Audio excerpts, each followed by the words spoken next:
నమస్తే, welcome to special focus. ఏపీలో ఎన్నికలు సమీపిస్తున్న నేపథ్యంలో సీట్ల కేటాయింపుకు సంబంధించి అన్ని పార్టీలు సమాయత్తమైన పరిస్థితి. దీంతో హాట్ టాపిక్గా హాట్ కేక్ లాంటి సీటు గుంటూరు పశ్చిమ నియోజకవర్గం. ఆది నుంచి కాపు సామాజిక వర్గానికి పెద్ద ఎత్తున కూడా అనుకూలమైనటువంటి సీటు గుంటూరు పశ్చిమ నియోజకవర్గం. టీడీపీకి పెద్ద ఎత్తున కూడా కలిసి వచ్చేటటువంటి సీటు.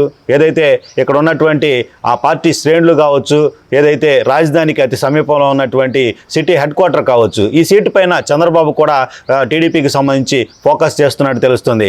లోకేష్ అయితే యూత్కి అవకాశం ఇవ్వాలనేటటువంటి ఆలోచనలో ఉన్నట్టు కూడా తెలుస్తుంది. దీనికి సంబంధించి చూస్తే ఇక్కడ ఈ సీటుకు సంబంధించి ఎంత ప్రాధాన్యత ఉందంటే, మంత్రి స్థాయిలో ఉన్నటువంటి విడుదల రజనీని నేరుగా వైసీపీ ఇక్కడ దించినటువంటి పరిస్థితి. దీంతో మంత్రి కేడర్లో ఉన్నటువంటి బలమైనటువంటి వాయిస్ ఉన్నటువంటి మహిళను ఎదుర్కోవాలంటే మరో మంచి వాయిస్ ఉన్నటువంటి, ప్రజలతో సత్సంబంధాలు ఉన్నటువంటి, వాయిస్ ఉన్నటువంటి, గట్స్ ఉన్నటువంటి లేడీ క్యాండిడేట్ని ఇక్కడ నిలపాలనేటటువంటి ఆలోచనలో టీడీపీ ఉన్నట్టు తెలుస్తుంది. అయితే టీడీపీ నుంచా జనసేన నుంచా దీనికి సంబంధించి చూస్తే, ఎవరైతే సీనియర్ అడ్వకేట్గా ఉండి, ఎవరైతే ప్రజాపక్షాన ఉంటూ సమస్యలను పెద్ద ఎత్తున ప్రభుత్వంకు సంబంధించినటువంటి ఎలాంటి సమస్య ప్రజలు ఎదుర్కొంటున్నప్పటికీ కూడా ప్రజల్లో ఉంటూ ప్రజల పక్షాన పోరాడుతున్నటువంటి సామాజిక ఉద్యమకారిణిగా పడినటువంటి సీనియర్ అడ్వకేట్, జనసేన అధికార ప్రతినిధి రజనీ గారికి సంబంధించి పేరు కూడా వినిపిస్తున్నటువంటి పరిస్థితి. ప్రస్తుతం వైసీపీలో విడుదల రజనీ ఉండగా, టీడీపీకి సంబంధించి చూస్తే జనసేనకి ఆ సీట్ ఇస్తే కనుక డెఫినెట్గా కన్నా రజనీ ఎవరైతే జనసేన అధికార ప్రతినిధికి ఇచ్చే అవకాశం ఉంటుందనేటటువంటిది ప్రజల్లో చర్చ జరుగుతుంది. కన్నా రజనీ అయితే ఆమె వాయిస్ కావచ్చు, ఏదైతే ఆమె యొక్క గట్స్ కావచ్చు, అసెంబ్లీలో ఏదైతే ప్రొటెక్ట్ చేసుకునేటటువంటి పరిస్థితి కావచ్చు, ప్రతిపక్షాలను ఎదుర్కొనే పరిస్థితి కావచ్చు, ఒకవేళ అధికారంలోకి టీడీపీ జనసేన వస్తే డెఫినెట్గా అలాంటి వాయిస్ గుంటూరు పశ్చిమ నియోజకవర్గం నుంచి రావాల్సినటువంటి అవసరం ఉందనేది ప్రజలలో చర్చ జరుగుతున్న పరిస్థితుల్లో మనతో ఉన్నారు కన్నా రజనీ గారు, సీనియర్ హైకోర్టు అడ్వకేట్, అలాగే జనసేన స్టేట్ అధికార ప్రతినిధిగా ఉన్నారు. ప్రస్తుతం సామాజిక ఉద్యమకారిణిగా ఎక్కడ సమస్య ఉన్నప్పటికీ కూడా ప్రజల పక్షాన వినిపించేటటువంటి వాయిస్ ఆమెది. ఆమెతో మాట్లాడదాం. మేడం నమస్తే. మేడం, సీట్ల పంపకాలకు సంబంధించి ప్రస్తుతం కసరత్తు జరుగుతుంది, వైసీపీలో జరుగుతుంది, అలాగే టీడీపీ జనసేనకు సంబంధించినటువంటి పొత్తు అంశాల్లో కూడా జరుగుతుంది. మీ పేరు ప్రజల్లో చర్చకు వచ్చింది. ఎక్కడన్నా వినిపించినప్పుడు మీడియాకు సంబంధించి మేము కూడా ఇన్వాల్వ్ అయినటువంటి పరిస్థితుల్లో, ప్రజాభిప్రాయాల్లో మీకేంటి ఇప్పటివరకు ఏదైనా సంకేతాలు వచ్చాయా? అసలు మీ అభిప్రాయం ఏంటి? గుంటూరు పశ్చిమానికి సంబంధించి మీరు అభ్యర్థిగా ఉన్నారనేటటువంటిది ప్రస్తుతం చర్చ. ముఖ్యంగా జనసేన రాష్ట్ర అధికార ప్రతినిధి కాకముందు ఒక హైకోర్టు లాయర్, ప్రాణాలకు తెగించి పనిచేసినటువంటి దిశ ఎన్కౌంటర్ కేసులో ఒక కీలకమైన అడ్వకేట్, అమరావతి ఉద్యమంలో రాజధాని రైతుల పక్షాన నిర్విరామంగా పోరాడినటువంటి ఒక ఉద్యమకారిణి, దళిత మహిళ ఏదైతే కొండోపిలో ట్రాక్టర్తో తొక్కబడిందో అటువంటి కేసులు, దళిత ఉద్యమాలలో అన్నిట్లో అంటే అక్కడక్కడ మాకు సంబంధించినటువంటి కేసులకు సంబంధించి కీలకంగా గవర్నమెంట్ హాస్పిటల్లో, జీజెచ్ లాంటి గవర్నమెంట్ హాస్పిటల్లో అన్యాక్రాంతంగా కొంతమంది విభాగాలని ఉన్నపళంగా సస్పెండ్ చేయడం, కొంతమందికి 10 నెలలు పైచులకు జీతాలు ఇవ్వకపోవడం, వీటన్నిటినీ కోర్టు దృష్టికి తీసుకెళ్ళి ఉద్యమంగా మీడియా ద్వారా ఫోకస్ చేసి ఒక పెద్ద ర్యాలీలు చేసినటువంటి అడ్వకేటు. నాకుండే పేరు జనాల్లో ఎప్పుడూ ఉంటుందండి. అది మీరంటూ గుంటూరులో అంటున్నారు, కానీ 2 తెలుగు రాష్ట్రాల్లో కూడా లాయర్ రజనీ అంటే రోడ్డును పోతా కూడా గుర్తించే అవకాశం భగవంతుడు మాకు ఇచ్చినటువంటి దయ అనుకుంటాం. ఎందుకంటే డబ్బిస్తే ఇంకేమైనా పదవులు వస్తాయేమో కానీ మంచి పేరు రాదండి. డబ్బున్న ప్రతి ఓడు చెక్కు మీద సంతకం పెడతాడు, కానీ నిజంగా ఒక అభ్యుదయ భావాలు ఉన్నాడు, ఆదర్శప్రాయుడు మాత్రమే ఆటోగ్రాఫ్ ఇవ్వగలుగుతాడు అనే ఒక సిద్ధాంతాన్ని నమ్మినటువంటి వ్యక్తిని పదవులకి ఆశించి ఎప్పుడు పనిచేయనండి. ఎందుకంటే జనసేనలో కూడా నేను పార్టీలో రావడానికి కూడా నాగబాబు అన్న మాట్లాడి, కళ్యాణ్ బాబు గారు ఎదురుగా కూర్చొని 40 నిమిషాలు నాతో విశ్లేషించి వెంటనే పార్టీలో రాష్ట్ర అధికార ప్రతినిధి పోస్ట్ ఇవ్వడానికి ఒక్క సెకండ్ కూడా ఆలోచించకుండా నాకు అన్న ఇచ్చారు. దాన్ని కాపాడుకోవడం చాలా కష్టతరం అవుతుందండి. ఎందుకంటే నా సొంత అభిప్రాయాన్ని నేను అన్ని చోట్ల చెప్పలేను. పార్టీ అనే ఒక స్టాండ్ ఉంది, నా ఓన్ మాట చెప్పాలా, పార్టీ ఎజెండా చెప్పాలా అనేది కూడా అర్థం కాని పరిస్థితి. రాజకీయం అంటే మీరు చెప్తే అది ఇంకా ఒక పెద్ద రొచ్చు, అందరూ రొచ్చు అనుకొని వెళ్ళిపోతే మరి దాన్ని క్లీన్ చేసి కడిగేది ఎవరు అంటున్నటువంటి రాష్ట్ర ప్రజలు.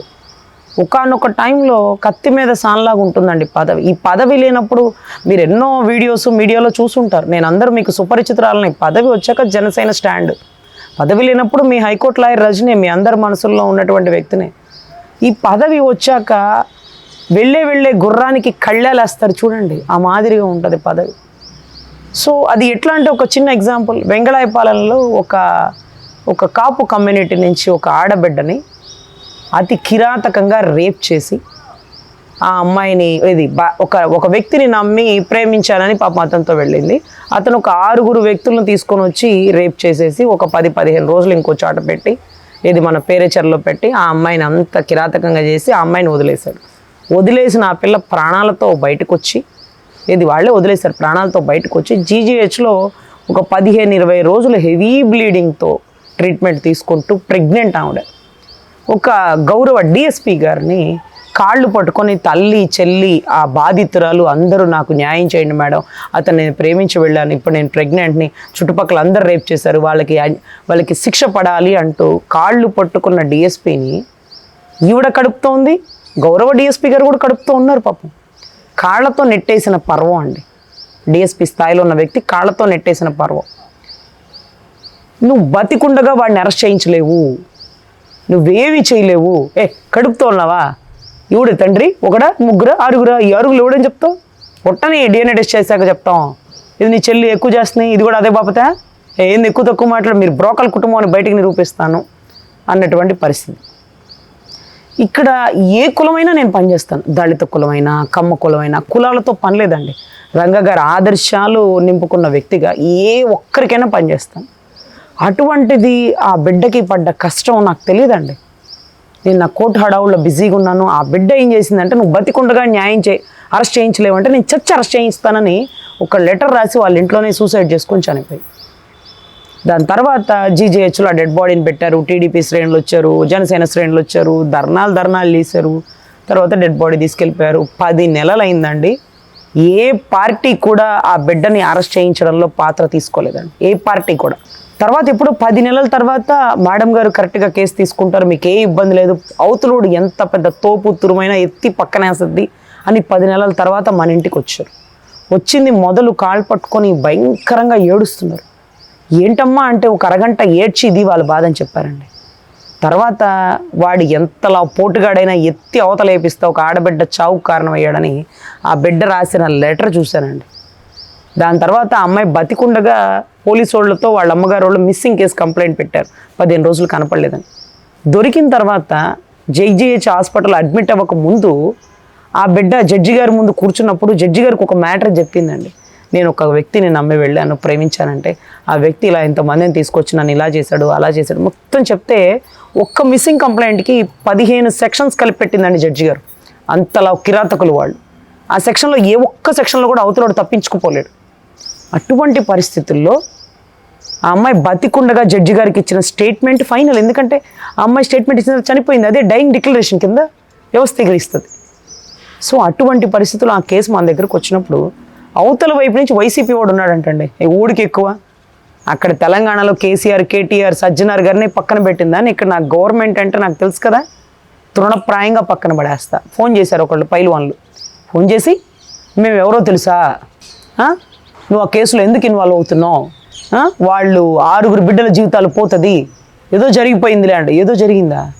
బిడ్డ ప్రాణాలతో ఉండి పోరాడి పోలీస్ స్టేషన్లో న్యాయం దొరక్క, నీ బులుగు దిశ పోలీస్ స్టేషన్లో న్యాయం దొరక్క, నీ పనికిమాల దిశ యాప్లో న్యాయం దొరక్క, చచ్చిపోయినా వాళ్ళని అరెస్ట్ చేయించాలన్నా కూడా చచ్చాక కూడా న్యాయం దొరక్కపోతే ఇంకా కూడా మీరు మనుషులేనా అని చెప్పి నేను, అమ్మా మీరు నేనెవరో అని అడుగుతున్నారు, నేనెవరో తెలుసా అని అడుగుతున్నారు. ఫస్ట్ నేనెవరో తెలుసుకోండి. మీరు ఫోన్ చేస్తే నేను పని చేస్తానో లేదో చుట్టుపక్కల వాళ్ళని అడిగి తెలుసుకోండి. నీ చేతనైంది చేసుకో, 6 లోపలేసి అన్న. మేడం, అంటే ప్రస్తుతం మనం ఆలోచిస్తే బలమైనటువంటి ఆర్థిక పరిపుష్టి కలిగినటువంటి, అలాగే 2 కులాలకు సంబంధించినటువంటి వివాహం సంబంధించినటువంటి బంధం రజనీ గారికి సంబంధించి, విడుదల రజనీ గారికి ఉన్న పరిస్థితి, మినిస్టర్గా ఉన్నటువంటి పరిస్థితి, ఆమెను ఢీకొని కన్నా రజనీ గెలిచేటటువంటి పరిస్థితులకు సంబంధించి అవకాశాలు ఏ మేరకు ఉన్నాయంటారు? ముఖ్యంగా గుంటూరు 2 అక్కడ మీరు అన్నారు కాపింట్లో కోడలని, ఇక్కడ కాపింటి ఆడబిడ్డని, రంగా గారి ఆదర్శవాదిని, వాళ్ళ గుంటూరు అమ్మాయిని, కళ్ళ ముందు ఎప్పుడూ కనపడుతూ ఉండే పిల్లని, ఎంతోమంది నా పదవి వచ్చినప్పుడు నన్ను ఇంటికి వచ్చి పరామర్శించి ప్రతి ఒక్కరికి నేను నోటెడ్ అయ్యా, భలే పిల్లవమ్మ, మన కులంలో ఆణిముచ్చానివి తల్లి, చరిత్రలో మిగిలిపోతావమ్మా అన్నటువంటి బ్లెస్సింగ్స్ తీసుకున్న ఆడబిడ్డని. ఖచ్చితంగా ఈరోజు కేవలం విడుదల రజనీకి ధీటుగా కన్నా రజనీ ఎక్కడ నిలబడుతుంది అంటే ధర్మయుద్ధంలో న్యాయబద్ధంగా పోరాడే రజనీ వెనకాల కులబలం ఉంది. నేనుండగా ఒక్క కాపు ఓటు కూడా విడుదల రజనీకి పడనివ్వను. ఎక్కడో చిలకలూరుపేటలో చిలకలూరుపేట రజనమ్మ కంచు కోట దాటి అక్కడ ఎవరికి ఏం చేసిందనేది ఎంక్వైరీ చేసుకుంటే శూన్యం. ఇక్కడ ఏదో సజ్జల బాబాయ్ గారు చెప్పారని వచ్చింది. రేపు ఆలీని కూడా దించుతున్నారంట. ప్రబుద్ధులందరినీ గుంటూరులో దించి గుంటూరు సీటు ఓడించాలన్నటువంటి దృఢమైన సంకల్పంతో ఉన్నాడు గౌరవ జగన్మోహన్ రెడ్డి. ముఖ్యమంత్రి పదవి కోసం కూడా ఆశించట్లేదండి. గుంటూరు 2 అతను అండర్ కంట్రోల్లో ఉండాలని శాసిస్తున్నాడు. అది ఎప్పటికీ తీరని కోరికగా మిగిలిపోతుంది, గుర్తుపెట్టుకోండి. ఖచ్చితంగా ఒక్క కాపు ఓటు కూడా పక్కకు పోకుండా కేవలం పడితే ఆవిడ వర్గంలో ఉండే బీసీ ఓటు, ఇంకా పడితే వాళ్ళ రెడ్ల ఓట్లు ఏమైనా పడతాయి తప్ప అది కూడా ఎక్కడ పక్కకు పోదండి. ఆవిడలో కూడా మద్దాలగిరికి ఆపోజిట్ వర్గం ఉంది, అప్పిరెడ్డి గారి వర్గం ఆపోజిట్ వర్గం ఉంది. అక్కడ కూడా ఎంతవరకు న్యాయం జరిగిద్దో. ఆవిడ గెలిచింది అంటే విడుదల గోపి అండి. ఆ సామాజిక వర్గాన్ని బయటకు తీసుకొచ్చాడు. ఇక్కడ ఎవరున్నారు ఆవిడకి? ఎందుకు ఇచ్చారు సీటు? మా కాపు ఓటు చీల్చుదాం, మా కాపు వాళ్ళు తిక్కలు అనుకున్నావా? మన అమ్మాయి పక్కన ఉంటే ఆవిడకి వేసేదేంద్ర ఓటు? మినిస్టర్ అయితే ఎవరికి ఎక్కువ? మన పిల్ల నిజాయితీ మనకు తెలీదా అన్నట్టుగా ప్రతి ఒక్కరు సమర్థించే పరిస్థితి ఉందండి. సో ఆవిడ ధనబలం ఉండొచ్చు, అధికార బలం ఉండొచ్చు, కానీ దాని ముందు మా బలం అనేది ఆవిడ తట్టుకోలేదు. సో ఖచ్చితంగా ఆవిడ ఎదుర్కోగల ధైర్యం కానీ సమర్థత కానీ నాలో ఉందని మనస్ఫూర్తిగా భావిస్తాను.